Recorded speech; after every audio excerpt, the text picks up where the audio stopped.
Right, we're at the Samnioma Stadium, and the Brave Gladiators A team has just lost 3-2 to their B team. With me, Brave Gladiators coach Jacqui Shipanga. Jacqui, how was the game and how's the preparations looking?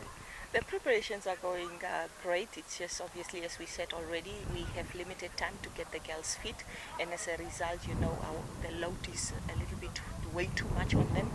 But because we don't really have a lot of time for them to recover in time. So with regard to the match, it was obviously a surprise. We didn't expect that the B team should be, giving the A team an upper hand. But I guess that's football, and the youngsters are more determined than the senior players, I guess. You want to maybe mention some of the youngsters? I thought your striker Coleman played very well. Any other ones who did well?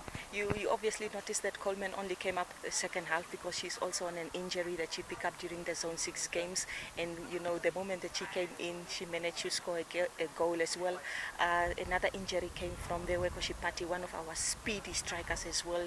She was carried off with a quadricep injury as well.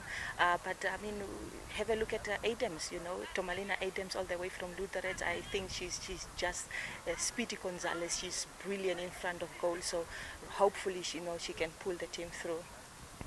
And this upset performance, one could say, by the B team, how does this make your plans for the team to play against Angola? Obviously, it's good to know that you have got some the players that you thought they should be on the bench, they should be on the reserve team. The possibility is very high that they should be now the one starting.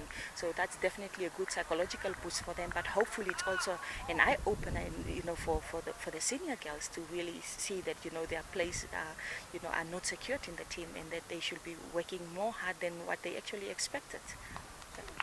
Right, and from here on, when will the final team be announced, and how does the future coaching look like?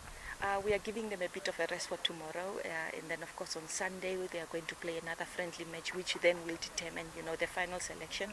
I can see obviously, it somehow this type of performance from the under-20 team has had a major impact on the psychological performance of the senior players, because just today one of the senior players quit.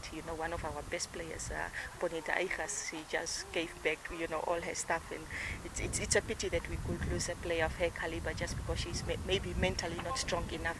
And that's what we are trying to establish here, that players should not just think, I have the physical appearance, and maybe that's enough for me to play in the national team, or I have the necessary experience. But we tend to see that the mental preparation, the mental strength is just as much a much needed and a very important component in football. And I hope that players start realizing this as well.